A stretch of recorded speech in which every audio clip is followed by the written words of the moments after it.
Big Boss the common man இப்பதான் முடிஞ்ச மாதிரி இருக்கான். அவனை சொல்லி நிறுத்துங்களேன்டா. சீசன் 9 வந்து ஜனவரி 18 முடிஞ்சா 4 மாசம் ஆச்சு. அடுத்த சீசன் 10 இன்னும் 3 மாசத்துல வரப்போகுது. என்ஜாய் பண்ணுங்க. இந்த வாட்டி நிறைய தற்குறி வரும் போல. நம்ம வாய் வேற சும்மா இருக்காரா சாமி? வரட்டும் வரட்டும், அப்பதானே டிஆர்பி ஏறும். கடவுளே, போன சீசன் மாதிரி இருக்க கூடாது எப்பா. ஐயோ, நம்ம மைண்ட் அங்க போகுது. ரொம்ப நொந்து போயிருப்பார் போல போன சீசன் பார்த்து. இதுக்கு இல்லையா சார் ஒரு எண்டு? இதுக்கு இல்லையா சார் ஒரு எண்டு?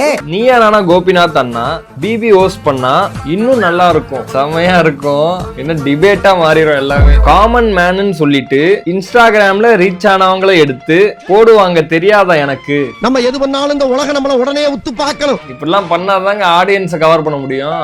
இப்பதான் ஐபிஎல் முடிஞ்சு லைஃபை பார்க்கலான்னு பார்த்தா இப்போ பிக் பாஸ் ஸ்டார்ட் ஆகுது. முடியல. ஒண்ணு முடிஞ்சா ஒண்ணு அடுத்து வரதான் செய்யும். நம்ம தான் ஃபோக்கஸ்டா இருக்கணும்.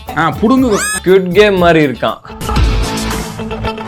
தயவு செஞ்சு அவெஞ்சர்ஸ் எண்ட் கேம் ரீ ரிலீஸ்க்கு மட்டும் வாய்ஸ் கொடுக்காதீங்க. இந்த டைம் ஹார்ட் அட்டாக்கே கன்ஃபார்ம். பயங்கரமான மார்வல் ஃபேனா இருப்பார் போல. போன வாட்டி அடி வாங்குறதுல ஒண்ணு எந்திரிச்சு வரல போல. கங்க்ராச்சுலேஷன்ஸ் கண்ணம்மா, கையை கொடு. ஐயோ, என்னத்தையோ போட்டாண்டி, ஓடிரு. ஐயோ, என்னத்தையோ போட்டாண்டி, ஓடியாந்துரு.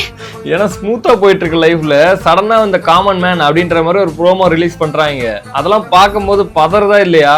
மேபி இப்பத்துல இருந்து அந்த வைபை செட் பண்றாங்களோ என்னவோ.